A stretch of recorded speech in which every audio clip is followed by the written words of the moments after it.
on behalf of Timbuktu Books and Protea Books, as well as the family and friends of the late Dr Achmat Davids, for blessing us with your presence. We are very, very, very grateful for having you here. Volume. All right. Yeah. Excuse me. We are very, very grateful for having you here. So thank you so much. If it's a little bit squeezed and tight, my sincere apologies. Anyway, Timbuktu Books is exceptionally honored to have been part of a program, a collaborative program between ourselves and Protea Books to launch this much anticipated book by Dr Achmat Davids. Timbuktu Books was established, give or take, about a year ago, and our main purpose was basically to celebrate and to recognize the contribution by Muslims, Muslim culture, Muslim civilization in different parts of the world throughout the centuries. As such, when the opportunity arose to be part of this wonderful program and project, we're indeed extremely honored and nearly fell off our seats, because it felt so squarely within what Timbuktu Books sought to position itself as. I must also apologize, probably, perhaps as a result of the inevitable kind of anglicization that has happened. I should probably be addressing you in Afrikaans, but then we'd be laughing all night because my Afrikaans is really, really bad. Probeer een beetje. Probeer een beetje. Okay, probeer een beetje. The first time,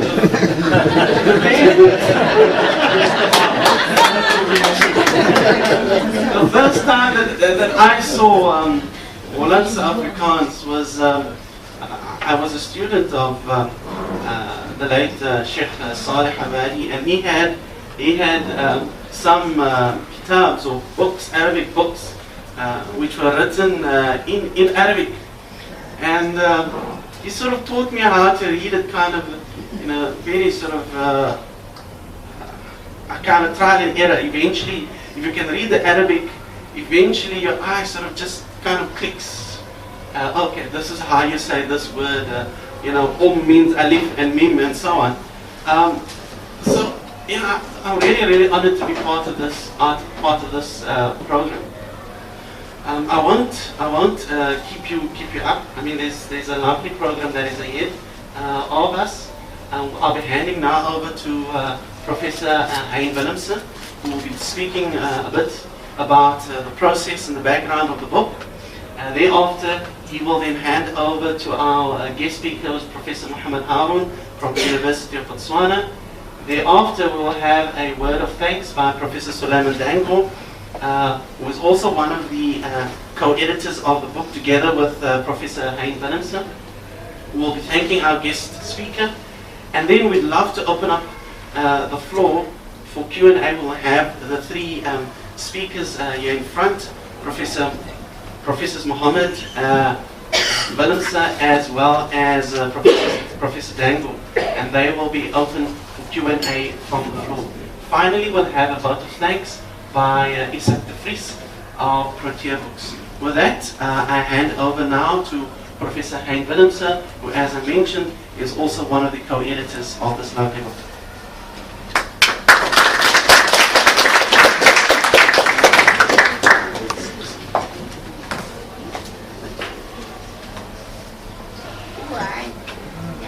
Thank you very much. It's quite an honor to be here. And this thing started so many years ago. The project started so many years ago. But I thought that perhaps I should just give you some insight into how the project started and so on, but more about, I think, the wonderful life of Achmat Davids. And before I begin, I see members of the Davids family here, and I want to just Karima and I think Ahmad's eldest sister. Do you mind just standing up so that people can see you? I think being the last link to Ahmed. There you are. Thank you very much for coming. And honoring you with our presence, with your presence. Last. This is Ahmed's last surviving sister. It was always her baby. Yeah. She's in the late early 90s. It's quite.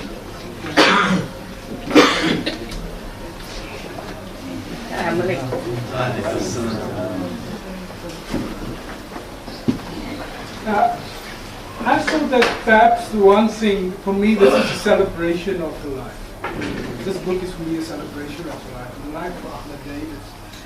And personally, I think many of us have learned quite a lot from Ahmed as an individual, as a personality, as the kind of diffusive kind of personality that would engage people, that would interact with people.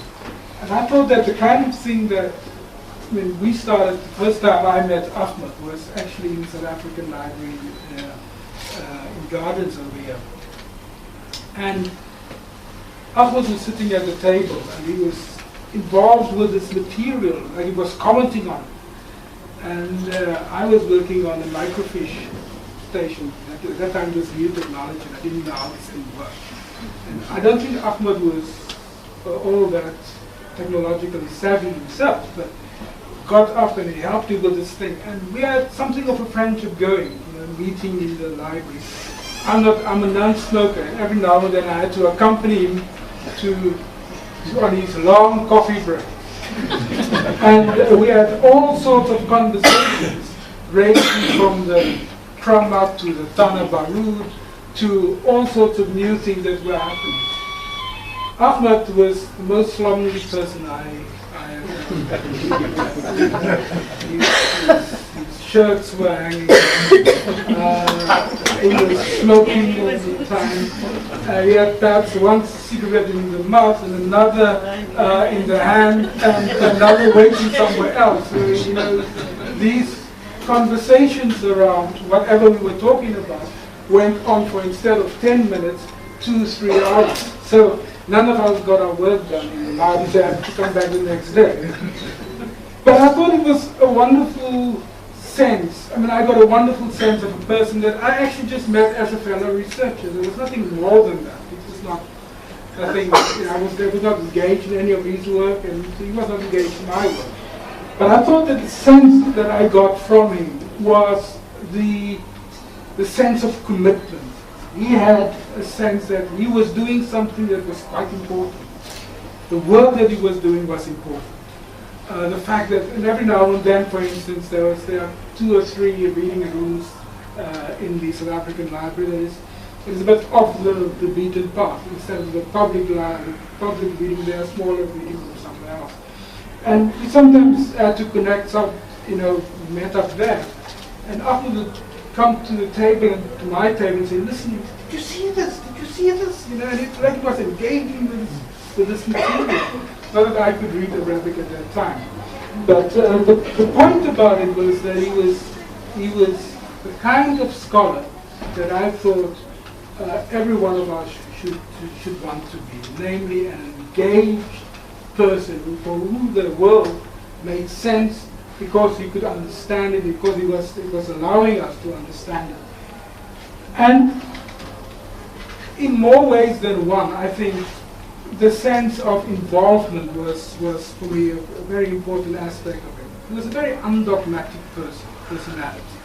And I think that is something that we can learn. I mean, as a young scholar, those of us who grew up in the early 70s, late 70s, early 80s, were in many ways very dogmatic people. We had all sorts of principles and ideologies. We're going to fight the world, and we're going to fight this and that and the other. Ahmed has a sense of engagement, an engagement that I think was important for it allowed a deeper humanity to come through. And I think if one reads the Afrikaans of the Cape Muslims. It's that humanity that comes through it. You know, a sense of giving space to people, telling a story of where people come from, who they were, in a way that I think makes it accessible and makes it an important documentation of social life in Cape Town. And I think the text itself is an important text.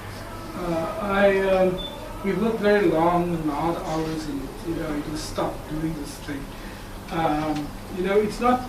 It's one of the more difficult things to get somebody, a book designer who's never worked with Arabic text, to work with Arabic text and script, and then also script that was not regular Arabic script. And our book designer had many troubles, and we had many problems. And Suleman would be able to regale you with all sorts of detail about getting that kind of material together. Hopefully, if those of you who read it critically find that we haven't added a sukun here or a leaf there, please don't tell me. Tell Suleman. We sort it out later in the publication. But it took a long while to get the book to print, and I think it was important for us to bring it to print. Since it also meant, I think, an important part of the history of what Afrikaans is. And Afrikaans has this long history of nationalism around it. It started out not as a nationalist language, it was used, it was manufactured to become a nationalist geek. It was the language of people, of ordinary people trying to make sense of a new world. And we often forget that history. We often forget that it's working class history. We often forget that it's a history that started out around working people trying to speak and make sense of their world in many ways. And Achmat Davids' Afrikaans of the Cape Muslims tells that story. Previously, people have laughed about the language that the working class people spoke in Cape Town. Gibberish.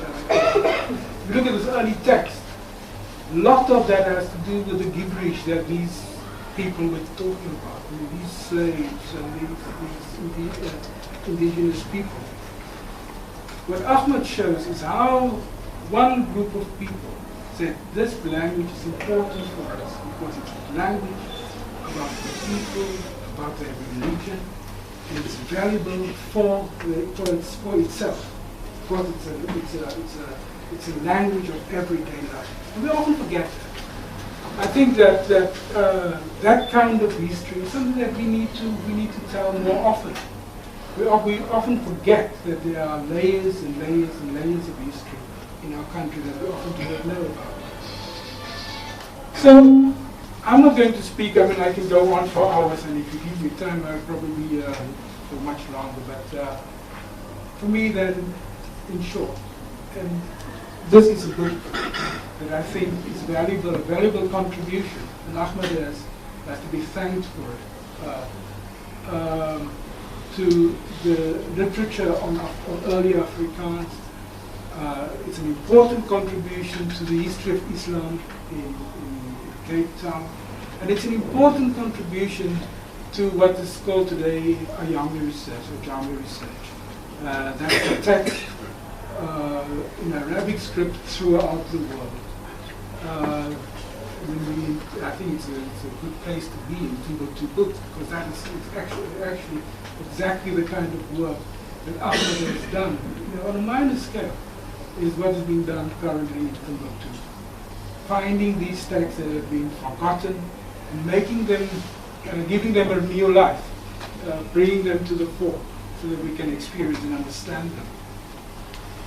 So in those senses, I think the book is important. But before I introduce Muhammad Haroon, let me just say one or two thank yous as well. And the first person I want to thank is my co-editor, Suleman. Suleman got on board with this project, and as my Arabic is touch and go. He doesn't do anything. I wouldn't be able to do anything significantly. But I was reading the text and I realized that, you know, I am not going to be able to, here's some things that that doesn't click, doesn't really work out well. What is happening with this thing? Because in one place it was said this way, in this place, whatever sentence it was said in this way. And we need someone who is trained as an Arabic scholar. And I got Suleman on board, and he was quite willing to work with the text. And we found many more errors than the ones or two or the couple that I identified in the original manuscript. Now, a lot to do with transliteration and so forth. But a lot of that was rescued by Suleman Dangor. So the book that you see here is, I think, very much also a tribute to the kind of work that he has done on the book itself. And then I spoke about the book designer. Now, normally you don't thank book designers because it's a job and they get paid for it. But in this particular case, our book designer, Timbuktu, was on this case for 6 years.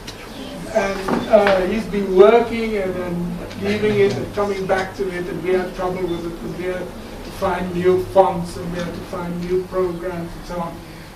Which eventually meant that we had to, in actual fact, if there's anyone who wants to do Arabic publication, contact Timbuktu. He's an expert on how to do it nowadays. Because he had 6 years of... Sorry, we can't hear anything. Would you mind speaking into the mic, please? I am speaking in the mic.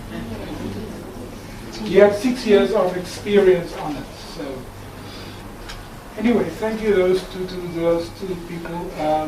Suleman's going to thank the rest of the people later on. On Muhammad Harun, I don't think he needs any introduction. We were together at UWC many years ago. We were still lackeys at that time. He has gone gold and I've gone beginners. So the important, or the most important person for the evening is they can't remember that. But Muhammad is a real Renaissance man in the best sense of the word. He has done work on religious studies, Semitic studies. He's got a PhD in international relations. I don't know whether he wants to become a diplomat or something. But he's a real Renaissance man. And if you look at his publications, it spans quite a lot. Quite a range of topics, and he has worked on a variety of material. He's even worked on Arabic-Afrikaans, so that's why he's an important personality to talk about this. But Muhammad is also an important figure within the Cape Islamic community, because he's also in himself an important contributor to rewriting and writing the history of the Cape Muslim society, the Cape Muslim community. And our own family, as a family, is also, I think, an important part of this family, giving the sacrifices they at the day as a family made to our liberation. And Muhammad is one of the more prolific writers. Every now and then you see a little note coming through, and he's published that, this and that, and all sorts of publications right across the world. And he's also a recognized international scholar in his own field. And it's my privilege, Muhammad, to invite you to come and say one or two words about Achmat's book. Thank you very much.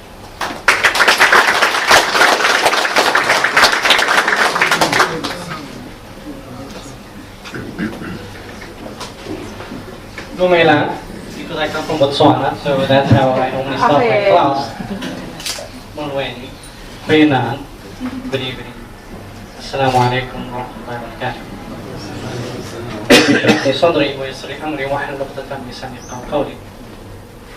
Firstly, I wish to thank Hein and Suleman for having agreed with Isaac the First publisher to have me here this evening as a guest, although sometimes when I think about it, I think I fall short of many of those points mentioned by Hein. Nonetheless, after having read the book over a weekend, because as soon as I got my copy, I got stuck into it, because I was familiar with Ahmad, of course, at the time when he was busy with his masters, and by the way, which I think should be a PhD and not a MA degree.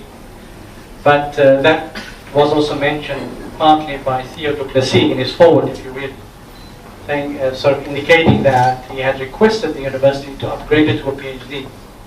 And somehow my feeling still stands that that committee should have given Achmat Davids at that time a PhD because of the type of work. But we'll come back to the work sort of in a moment. Talking about Ahmad, I think, brings back fond and warm memories. I've known him whilst being at UWC, and of course he was those lone soldiers sort of working and plying the trade of being a social worker on one hand and being a part-time researcher on the other hand. But in all of these, he had a passion for all of it, doing social work and doing research work. And it is, as Hein indicated, many people came to know him, those who had been working in the archives. So he himself was an archivist, if one can describe him in one way, apart from being a social worker. So this stood out, and of course, as Hein also mentioned, that whenever he found something, he wants to share it with the world in his very warm, engaging manner. And so Ahmad then stands out in our memory, and in a sense, this work we should see it as a part of a commemoration of his love of labor, of his contribution towards this sort of transforming Cape Muslim community specifically, but the Cape society at large. So when we also think about Ahmad, there was, in fact, once when he was in Yale, he wrote to me a letter, and unfortunately I was looking for it of late, a letter that he wrote in Arabic-Afrikaans, because he wanted to basically revive this tradition in a particular sense. And of course, unfortunately, this was not to be, but the point is that he tried to just use the script as a way of sort of engineering his own ideas in sort of effect. So when we think of Ahmad as a person, as we had said, he's a warm person, as Hein at this time, and a word that had been on my mind the sort of the whole day, that he was very engaging. Whatever he had on his mind, he wants to share with you. Whenever you meet him, he'll try and make his point. Or if you don't agree with it, he'll argue his point right to the last and say, look, well, maybe we'll come back to it. And of course, this is what we see in one of the articles that Adrianus van Selms had sort of highlighted, that the first manuscript was al-Latin. And of course, some later scholar sort of picked it up and he questioned whether it was the oldest text.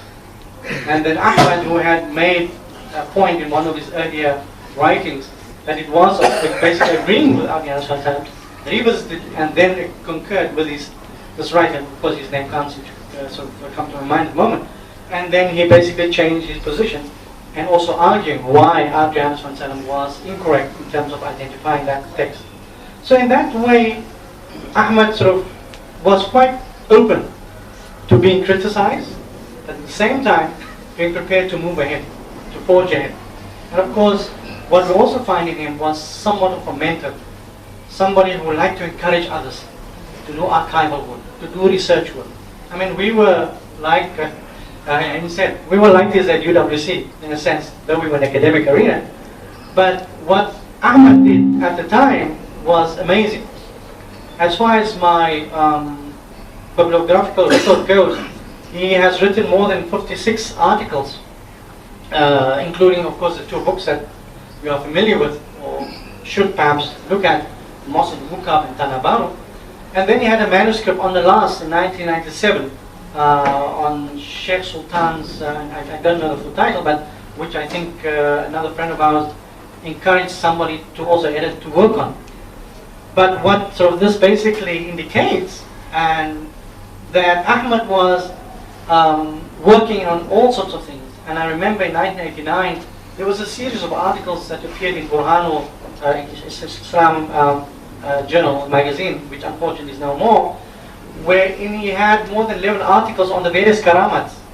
And that sort of told us, or gave us an idea as to what extent Ahmad was so passionate about writing, about this community of his.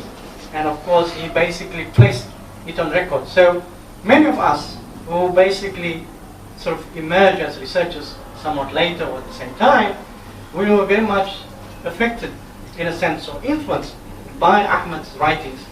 So in a sense, Ahmad contributed to what I have sort of mentioned somewhere else, that he was sort of a guru of Islamic studies. Islamic studies not in a sense of the broader area, but on the area of Cape Muslim history, Cape Muslim sort of Islam. And he was familiar with the theological aspects, as we know, the linguistic aspects, as sort of reflected in this particular work. But he wrote on also a variety of things. And this is what sort of stood out, in a sense that you could contribute and we could talk on almost anything and everything, whether it was health sector, whether it was on music, because he wrote also something on music, which unfortunately, as sort of, again, one would like to see at some point, that many of these articles that have been published be put together in a form of anthology, because it will help us to at least, on the one hand, get these ideas all in one particular text or in two texts, or at the same time, but it will also help us to give us an insight how Ahmad viewed and understood and interpreted, and in a sense intellectualized Cape Muslim history.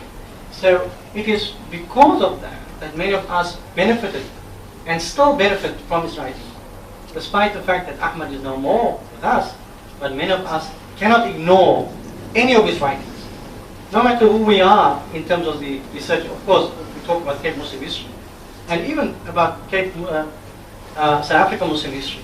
None of us can ignore Ahmad's contribution, and I think it is exactly for that reason that we need to acknowledge his contribution, and therefore, in a sense, if I may, in an official capacity, confer on him this PhD that I feel should have been and should be given to him.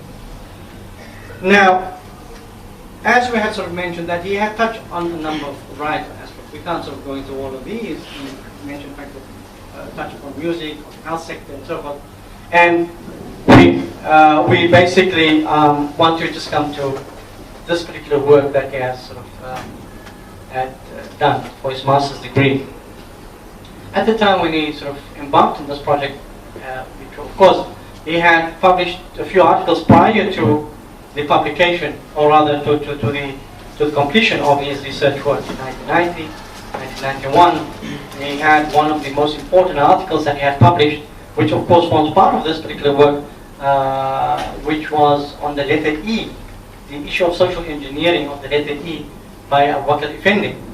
Now, what Ahmad did at that point in time was to highlight and show and demonstrate to what extent this Arabic script, as Hein had mentioned, which by the way is not maybe only unique to South African, to Afrikaans, but it's a script that has been used in different parts of Africa and Southeast Asia, and of course even sort of elsewhere, where communities who identified particularly with the Islamic identity basically use Arabic script as a way of conveying some of the ideas. And of course, in this particular instance, in our case, we find that though much of what had been written focusing on religious texts, there are a few letters that have been found.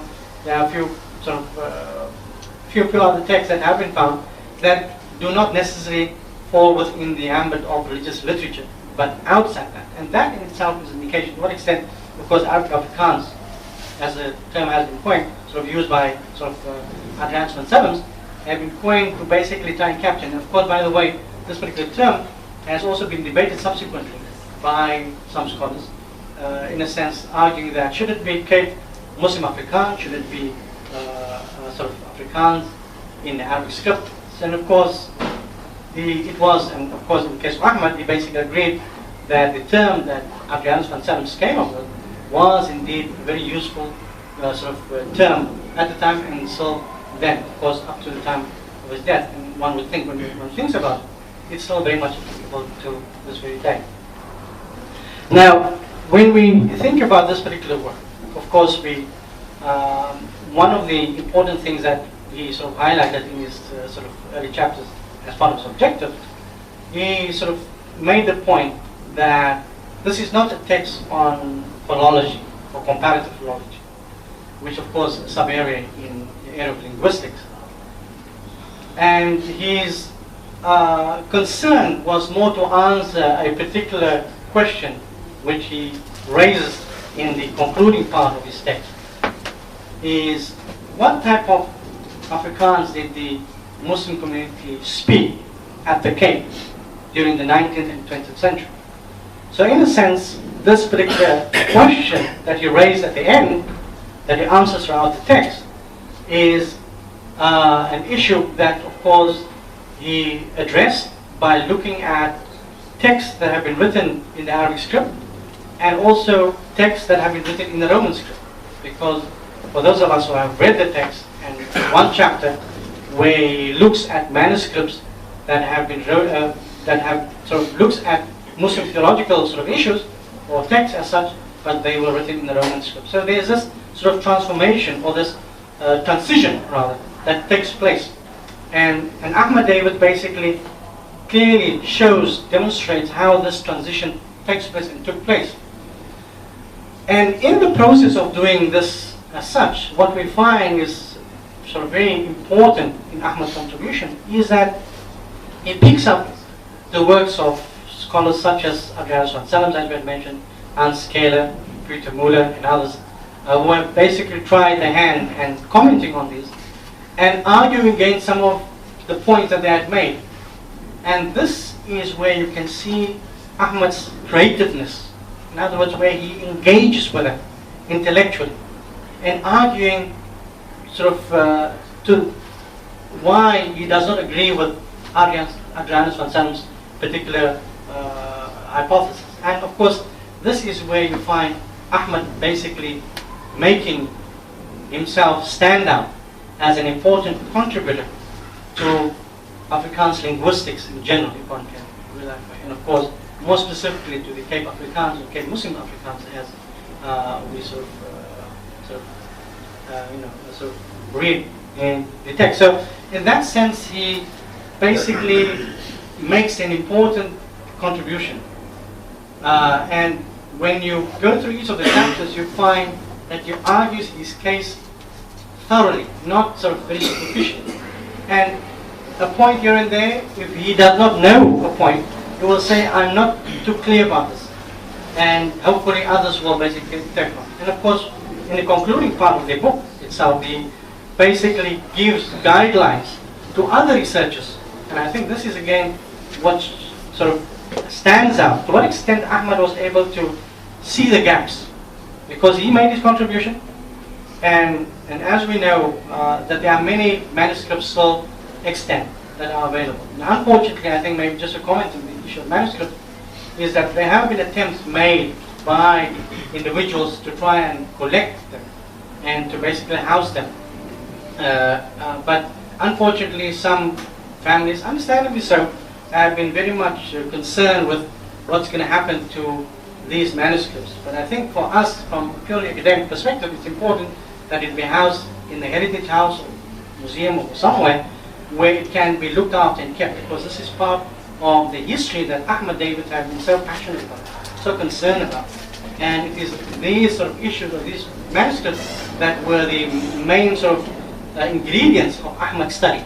And so Ahmad's sort of study stands out as one of a wonderful text. And here we need to thank Hein and Suleman for having sort of worked on the text, because, I mean, this is 20 years, by the way. It was finished in 1991, his MA thesis, and it's 20 years down the line. And the question is, why do we have to wait for 20 years to make a point? Or for Ahmad's writings to really circulate in this particular form. It should have been done earlier, but of course, as fate had it, this is the time. But perhaps this particular work will help to stimulate younger researchers in linguistics, in language studies, in social sciences generally, to basically take up some of the ideas, because one of the points, as we had mentioned earlier, one of the recommendation that he made, that one young researcher, future researchers, must do a comparative philological study of the text and of Afrikaans and Arabic-Afrikaans text. And I think in that way it will enrich us and give us a better insight of who we are, because it does also, in a sense, respond to the issue of identity. Because if it was not for Ahmad's work, generally speaking, whatever he has written, I don't think we would have been enriched with the understanding. Now that we look back and we look at his plus 50 articles and texts that he had written, we are indebted basically to this one lonely soldier's work, one passionate, committed, dedicated researcher, who, by the way, was not paid for his work. He got money here and there. Of course, the Human Sciences Research Council was able to grant him money when he was able to do the research, but prior to that, he was basically scrounging out and making ends meet. And we cannot afford to have people scrounging out for money to do research. We should be there and support individuals who basically, and of course Ahmad basically showed the way. Here was one individual who was a researcher through his own training, by the way. He wasn't trained by others. He was somebody who basically mentored many, as we had already mentioned. He was somebody who engaged everybody else, whether they were children or elderly or whoever, on any aspect. Wherever you meet him, you'll find him talking and chatting away about some aspect that he feels important to stress. And so, in conclusion then, when we think about Ahmad, I think we can only think warmly about his contribution. And I think one of the other little magazines that really stood out, and not because Muhammad Bashir is there, but the Quran is Islam sort of magazine, which unfortunately died a death unknown to me. It was a pity that it did, because it basically helped to keep some of Ahmad's ideas also alive, because he contributed to it in a very great way. So with this, I think we can only say that I might not have sort of highlighted many of the sort of aspects of this text. I would urge you to basically go and read it and maybe discuss it with your kids, with your friends, and maybe have a greater understanding of what this Catholic Muslim community was and is all about. And maybe finally I want to say that I remember that when Ahmad was engaging in this research, one of the debates which appeared in the Cape Times also at the time was that the Taal monument, the Afrikaanse Taal monument in Vero, would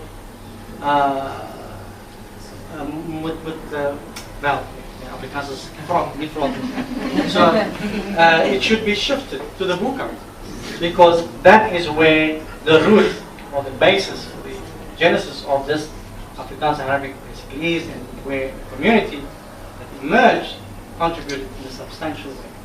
And so it is this substantial contribution that I think needs to be acknowledged through Ahmad's efforts, in a sense lonely efforts. Again, I try to emphasize that part because he was one of those individuals who stood out. Of course, we should also then acknowledge at the same time those other scholars like Hans Keller. Few of you might be familiar with Hans Keller. Hans Keller is a German scholar who also wrote a few texts on Arabic-Afrikaans and compilations. Then of course there's Johannes van Selms, the Dutch professor, who was here in Semitic studies, who was at the University of Pretoria, and who also did his bit. But we need to also then finally acknowledge, fortunately, and I think I must say, is Gerald Stel, I think, Rakib, and who have been doing some work on Arabic-Afrikaans. So we are glad that a few other individuals are joining this sort of work to basically highlight and share with us what Arabic-Afrikaans is all about. But as we have said, the person who we really are indebted now to is no one else but Achmat Davids. So with this, thank you very much.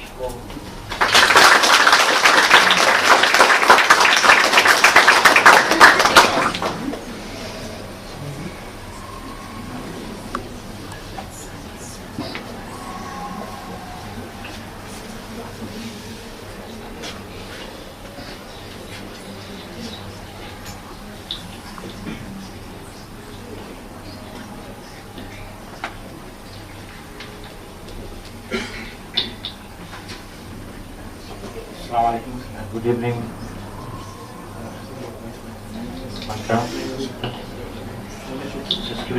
Okay. Could you hold it like this, please? Otherwise, the people in the back won't hear. Thanks. Yeah. What? Okay. Mine is a very simple task. That is to thank some of the people who were part of this project. I'm going to, some of the people actually mentioned in the book in the back. So since you haven't purchased the book yet, I hope you'll do so this evening. You'll see the names at the back. In any case, I'm going to mention them here. One of them is Esther van der Steef and Bayān Lewis. They're the people who transformed the original thesis manuscript into an accessible digital text format. Then Mary Ribbons, who translated Theodorus Duplessis and MCJ from Lensburg contributions from the original Afrikaans. Magda, how do you pronounce Geringa? Or Geringa? I'm not sure. Geringa. Magda Geringa, who drew the maps. Yolandi Pool, who copy edited the final manuscript. Daniel Hanekom and Carmen Hansen-Kruger, who read the final proofs and prepared the register. I think Tini has already been thanked by Hein earlier. And of course, the editors, Protea Book House, who I think did a fantastic job. It's a very, very difficult task. I mean, we spent something like 3 years actually trying to get the thing, and of course, Hein says a bit longer than that. So I think they need a big thank you, and of course also the bookshop here for hosting this event this evening. I see also a note here, Hein wants to thank his wife. I think we're going to do that personally. I want to do that for you, but I also want, at the end, I also thank Ahmed, because I met with Ahmed first when he was working at Muslim Assembly, so I knew him as a social worker. I think he used to smoke a pipe. Yes, he used to smoke a pipe. And then afterwards, of course, I got to know some of his work, and I met him a couple of times when he came to Durban for his thesis, and then I came to visit him in the book up. And the last time he called, he invited me to have crayfish biryani. I never, I said, look, I've never tasted this stuff. He said, no, seriously. And he asked Karima to cook crayfish biryani. Then he said, come sit with me here, I want to show you something. I wanted to show me. Arabic-Afrikaans. I said, but Ahmad, I can't do this. He said, come, I'll teach you. And he sat down on his bed and he taught me how to do it. And when I went back to Durban, we had a journal in the department, and Harun was also studied there in the department. So I wrote a little article on Arabic-Afrikaans and some examples I took from there. And subsequently, of course, Muhammad then edited text on Arabic-Afrikaans. I think it was a journal. It was Tijdschrift van Letterkunde. Tijdschrift van Letterkunde. And he invited me to contribute an article, which I did. And of course, I used all the, I cited those manuscripts that were known to many of the writers and so on concerned. I think that's how probably Muslim Hein got to know that I had something to do with Arabic. He invited me. So I wanted to thank Hein as well for inviting me to be a co-editor. I appreciate it very much. Thank you very much.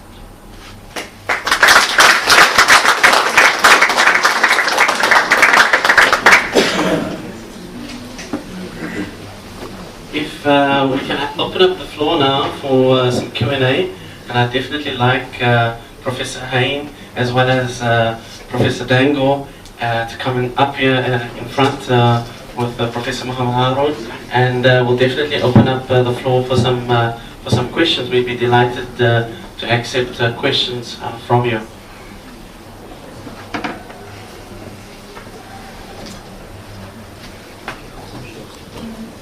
Yes, we waited for 19 years. Whose idea was this to publish this? There he is. There he is. Yeah. What made you go into publishing this? Well, the sense of, let me put it this way, I think part of what we do, there's a saying in Gauteng, where I live nowadays, where they say if you want black people not to know something, put it in a book. And I think, and that's often told as a joke, but it's quite serious in the sense that a lot of material has come about, a lot of work has come about, and often people don't value their own histories. And I think someone like Ahmad valued the sense of being in a particular space, in a particular time. And those of us coming later on, all we can do really is in a sense value the work that he has done. I mean, I can't imagine that, since 20 years have passed now, and very little has been done on the work that Ahmad has produced, either in furtherance of what he's done or in critique. And if you, for instance, look at some of the work that has come out in the recent years on Afrikaans, for instance, it doesn't take cognizance of the work that Ahmad has done, which is, I think, a travesty, absolutely, in terms of the importance of the work. And I think that's part of the reason for that. If no one else is going to do the work, you might as well just pick it up and do the work. Because nobody else is going to tell our stories, and I think it's important for us to tell our stories. So I mean, that's the basic reason for it.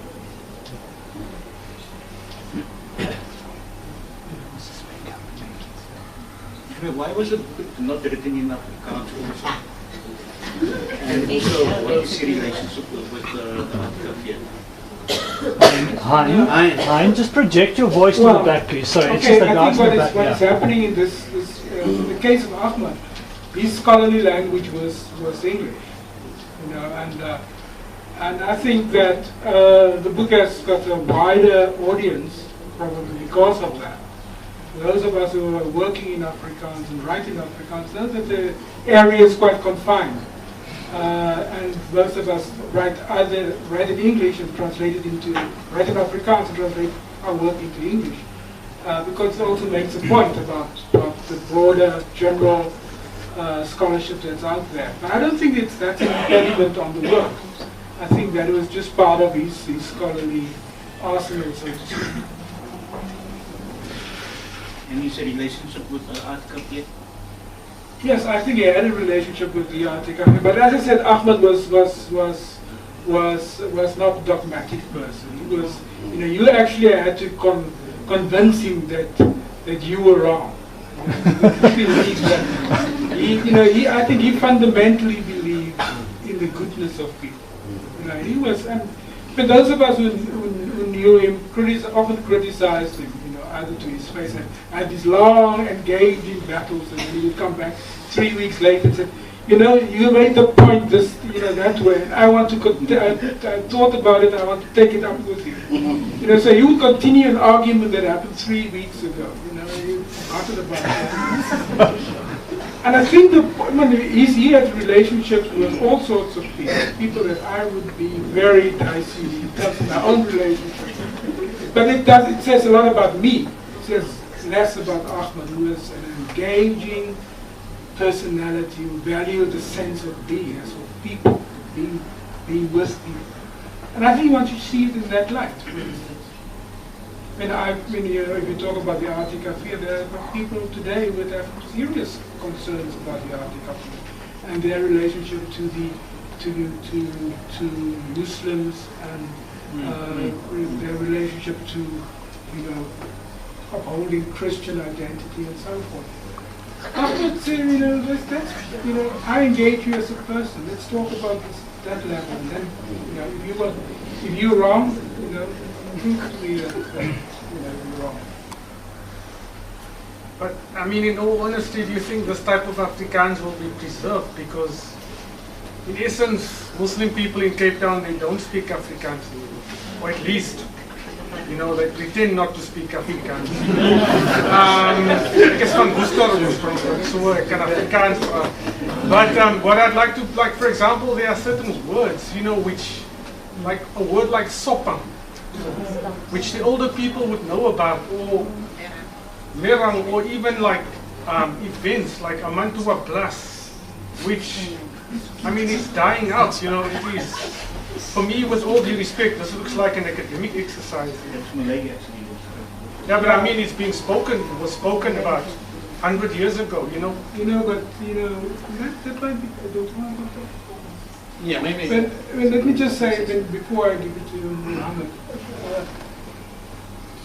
we as people, we shouldn't look at the world as if it consists of the 10 years that we've lived.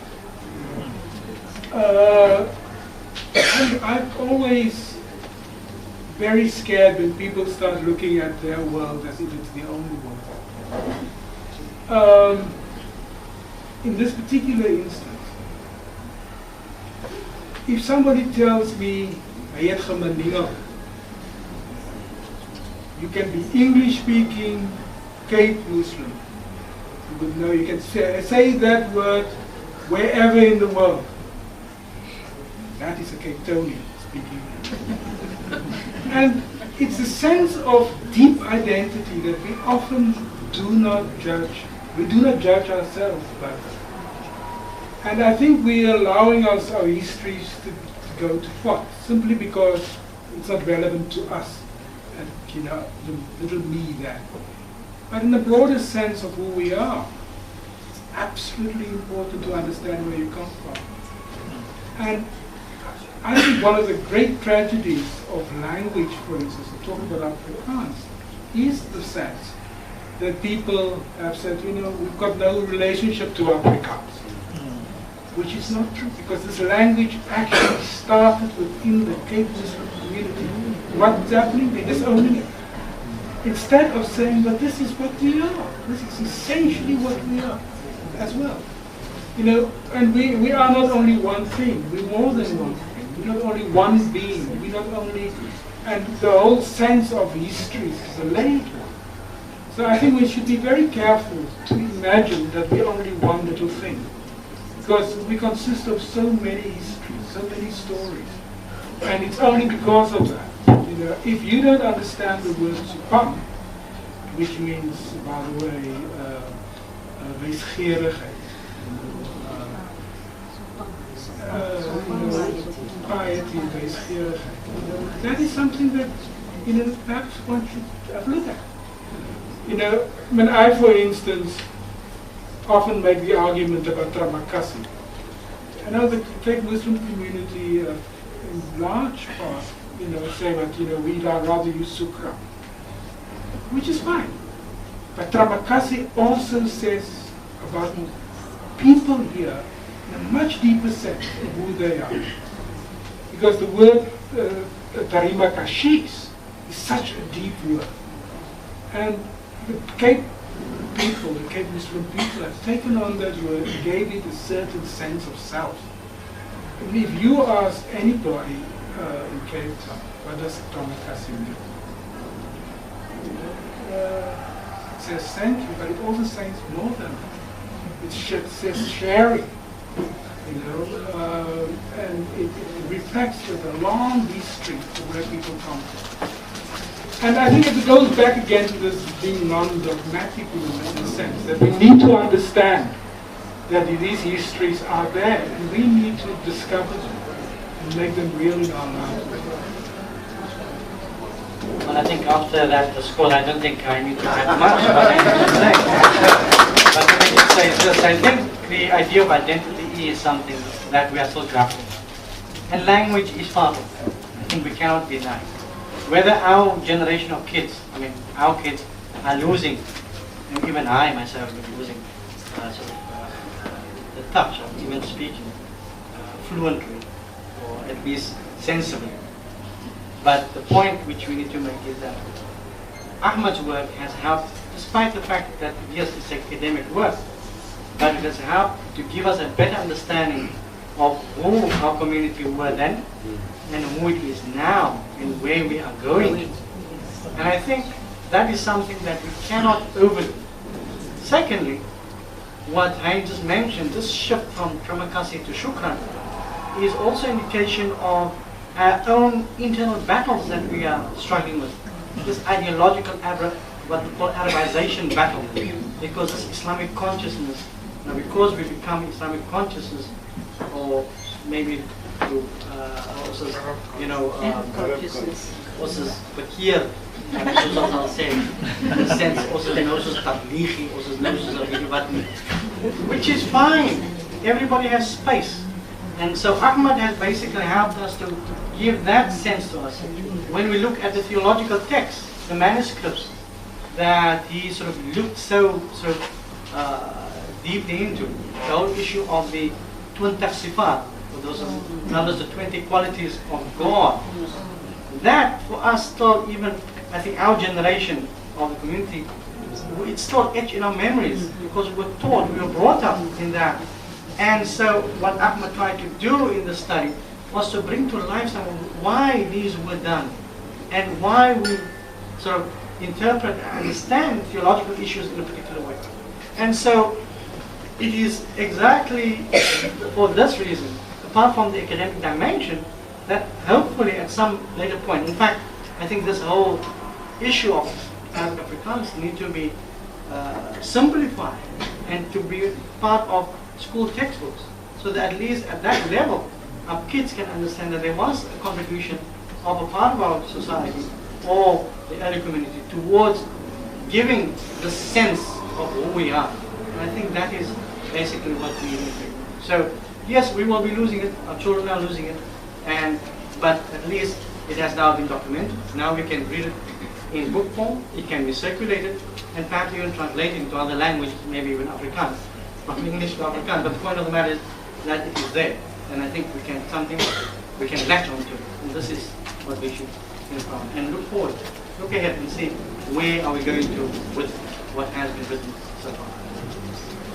So sorry, this company is right now.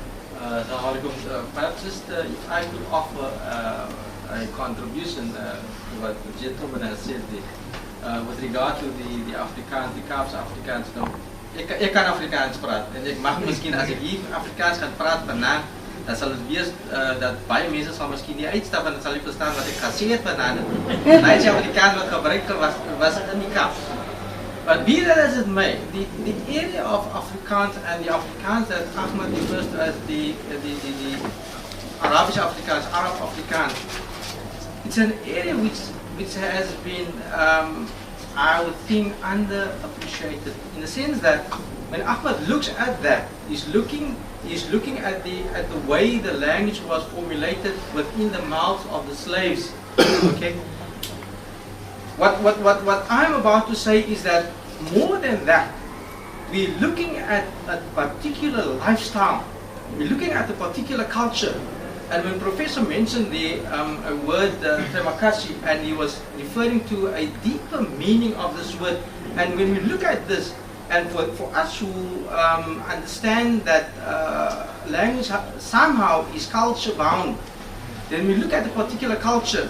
We look at terima kasih, and terima kasih it's a Malay word, as has been pointed out, and terima means to receive, and kasih means with affection. So when you receive something, it is with affection that you receive this. So it's a particular culture that has been lived by our people. And for this, when I say that it is an area which needs to be studied, which we as a generation of scholars can perhaps point out that this is the legacy which has been left behind by our forefathers, and introduce this to our youth, then perhaps we can reinstill that pride within them that we have made a contribution to the evolvement of the South African society at large. So that for me is important. Thank you.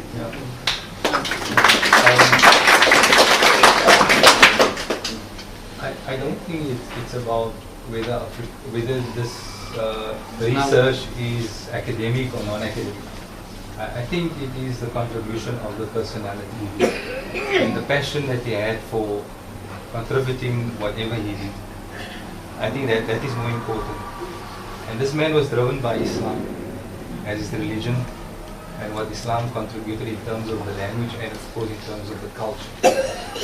I hated Afrikaans when I reached standard 8, grade 10 because of apartheid. And then when I started attending these classes or lectures, public lectures, I started loving Afrikaans again. When I realized it's not a Dutch language, it's a Kaapse taal. So then I started reading all of his books, or most of it, because I've now heard that there are books that I don't know about.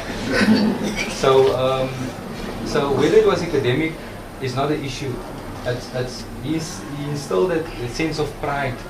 Not arrogance, but the pride that soos mense sê groot. Ons is groot op ons kultuur. So I think Dr. Achmat Davids did that. I think his intention was that, and he achieved that. So I'm very proud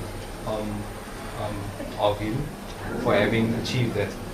What saddens me is the fact that nobody else has taken his work further in the last 15 years and since, and that is something very, very sad. En ek dink ons moet 'n groot plan omtrent dit maak. The fact that there isn't much money available for research is our own problem within the Muslim community. And we've got no one else to be blamed because we spend our money on all kinds of other things except academic endeavors. Because we don't consider academic endeavors as something important like he did. So I think there's a lot of work to be done. There's a lot to be written about the Hollandse liedjies. We discard it as ham culture or low class. It is not that. The slaves made a contribution and this man brought out that contribution in terms of his literature. That's all I want to say. Malik, I want to say is the people contribution. As I say, to be a community builder, in the vast ocean of not the Islamic culture in this country. And the vast ocean, only take down. The leaders are taking future and the leaders taking future generation them to focus on the future. Islam has survived for 250 years and to a minority. I think Ahmad knows, but which he believed in. And he committed himself to build up this minority from Muslim community, keeping himself, Islam, keeping in mind Islam survived all these years, 250 years. And as a minority, and Ahmad was connected because he knew the truth will never die. That's what I think. I think the thing must be taken out of context.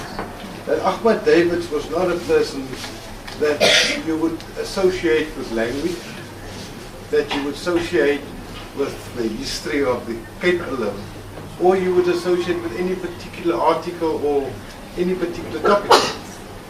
He was a man that was passionate about telling our history when it was dark. You must remember, researchers at the time was far in between. Information at the time was restricted to a few if it was made available. I think particularly your book, the book of Achmat Davids, come in at the most right time because we need to revive the whole question of our history again. And I say that because everywhere that you look, histories are not only falsified, but rewritten. And it's time that we look at these texts of people like Achmat Davids and others, and debunk the whole question of Panafis and all these people that came in and brought a new dimension to what they thought was their mother tongue. And I think the challenge that we have today is if I look at Workup, the home of Achmat Davids, it's the same battle that is taking place physically in that particular area for one reason. People don't know their history. And I think that is the most important thing that we have to actually instill in youth and instill in the future. The second thing too is, I know when Ahmad wrote that book, I mean the article on the Afrikaans, and I came to him and I asked him, Ahmad, is jy normaal om te sê, are you trying to belong the Afrikaanse language by actually justifying a different aspect of Afrikaans because Afrikaans was under threat from an Afrikaner perspective? And he told me no. It is part of our history. And I think that is the most important thing too, that if you look at the Cape too, we might speak Afrikaans, but we read English. Ek het nog nooit 'n gampie gesien met 'n burger nie. No, seriously. You can do what you want to do. Ons kan skiep en krom praat hoe ons praat, but we read English. And I think that is something that is only based in Cape Town itself. But we must not forget that with that book, and I think I congratulate you all three, whoever was involved in it, it's not a minute too soon that we have to start another renaissance that gives forth a new type of generation. And you're quite correct. The generations do not belong to any particular person, any particular generation, or history belongs to everybody. It's a journey. Human civilization is the sum total of all human experiences. And I think that is important for our children to know, especially today. Because what we are seeing today is something that we are too scared to challenge. We are too scared to challenge the status quo as we look at it, as we challenged it in apartheid. And particularly academics. Particularly. They're either too scared to lose their job, they're either too scared to be victimized, they're either too scared to be critical. We have lost that critical mass of the leaders like Achmat Davids. Hy maar altyd so gepraat. You know? I can't listen to the soapbek. The problem that you basically sit with, the problem that we sit with, that we must use not only the fact that, but we must use the courage that the Achmat Davids had when he stood up against that whole Afrikaner might, and he says, Afrikaans is by ons gebore. And I think that is the courage that we are looking for with the aspirations of the books. Thank you.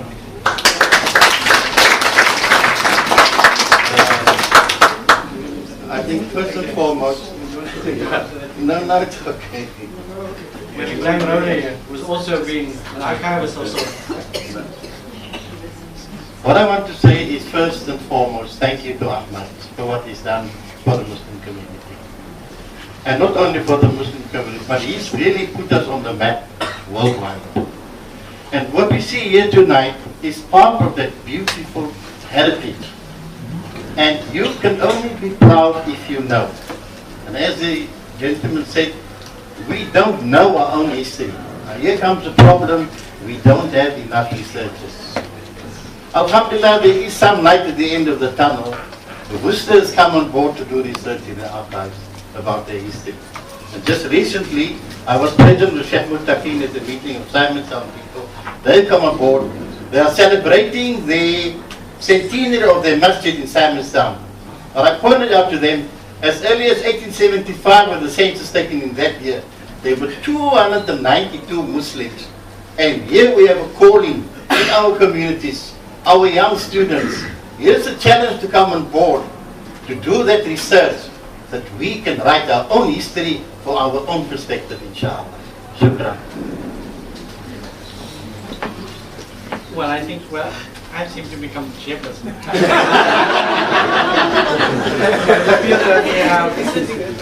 Basically, I sitting on the chair, so there you go. I suppose we have basically come to the end more or less, but I assume our publishers, the other chair, will have a last word. I'd like to hand over now to Isaac de Vries from Protea Books and for the vote of thanks and a closing. Thank you. Thank you very much.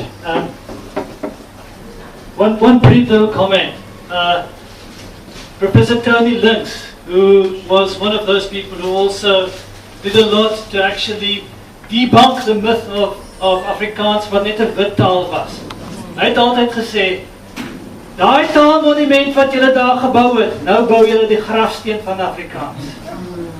And I think I was waar. I think I was reg. I mean, that's a piece of stone. I think that should be turned into a vigs monument, want sit nog net 'n kondoom uit. Wat vanaand hier sal gebeur, dit is wat Afrikaans is. I think this is a monument for Afrikaans. And so my thanks is really actually just for the community who embraced this book. You know, and I mean that. Ek kom van buite af. Ek is wit, ek kom van buite af. Ek's nie 'n moslim nie. The point is, what has always happened to me whenever I lived in Crawford for 5 years. And yeah, it's right. Lived in Crawford for 5 years. Whenever I, you know, and I mean, what I've noticed is that it's events like this that gives me hope for the future. Not so much just for Afrikaans, but for this country as well. And I think that is why I want to say thank you. I want to say thank you from Protea's side. And I think the one person that can't be thanked enough is Professor Hein Willemse. You know, it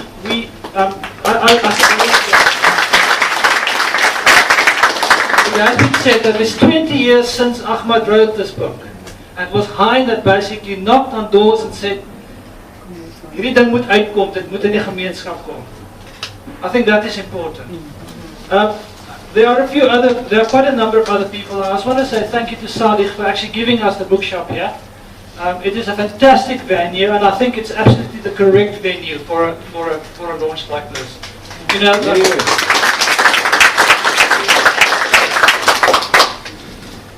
Danelle Hanekom sent her regards. She was mentioned here tonight together with Tini. Danelle really wanted to be here tonight, but she couldn't. So just from Danelle's baie geluk van haar kant af. And then of course, you know, the other editor. Thank you very much also to Professor Dangor, and thank you very much for actually coming all this way and being willing to be here tonight. It's wonderful. Yeah, and then the last person that I briefly want to say that one of the welcoming things that I had was to also just meet with somebody like Karima, and I also want to say thank you to the sister of Achmat who's here and to his children. Maar julle weet, Auntie Karima maak van die lekkerste broodpudding in die Kaap, ja. En julle moet eintlik vir haar gaan vra. Sy kan vir jou stories vertel oor hierdie boek wat fantasties is. Daai pakkies 30 Lexington wat hulle per dag geroer. Daar's wonderlike stories wat nog nie oor hierdie boek vertel is. And again, it's got to do with the fact that, you know, what a book like this does is it opens up those idiotic frameworks that were put in place by the previous regime. And which I'm sad to say, you know, you sometimes find beginning to creep into the new regime as well. Daarteen moet ons baklei, en ek dink dit is wat die boek soos hierdie vir ons wys. And you know, we've got some of the Afrikaans best poets, young poets here. Mense soos Idiot of the Sea, mense soos Yskrieger. Hulle het baie gewerk op die moslim tekste. Wat het daarvan geword? You know, wat het geword van daai goeders? We just don't know about it anymore. They were the people who actually said Afrikaans is not just a white language. But we don't know it anymore. And that's why a book like this is so important. The last person that I really just want to thank in person is Kami or Muhammad Kamadin. You know, but I really think that this is a lot of, in fact, the reason why we are here, he was the one who said, you can't do better than Timbuktu books. And gosh, I think a lot of you actually got emails from him to say, you've got to be there.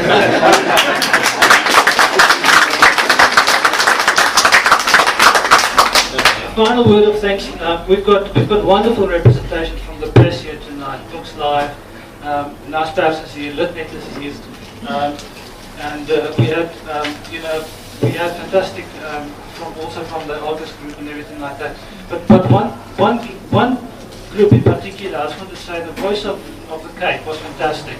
I know that you had a very close relationship with Achmat, but we just also felt very welcome from the start. En nou gaan ek sê baie dankie, shukran.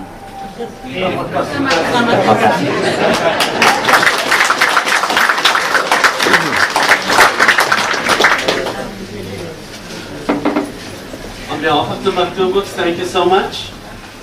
We'd just like to make a closing prayer. We ask God, we ask Allah to bless everyone here with good health, long life, all that is best here and hereafter, happiness, protection, and lots of love and happiness. By the sanctity of Bismillah ar-Rahman ar-Rahim. Alhamdulillah. I'm Razia and I'm from the Emily House Museum. And the museum is in Simonstown. And if there's any artifacts or anything small that you would like to give us, we willingly to put it in our museum. And it's an open invitation to everybody. We've got a museum that's in Simonstown, St. George Way. You can take my contact details from Timbuktu Books, and we'll do personal tours. I'm talking about personal tours that is hidden history of back in the years in the 18th century and how everything started and apartheid era up till today. And we are only a handful of 5 families, that is the original families from 1905 up till today still living in Simonstown, compared to 7,000 forcefully evicted out of Simonstown. So we are only 5 Muslim families at the moment, and we encourage everybody to come and take a tour in our town. Thank you, inshallah.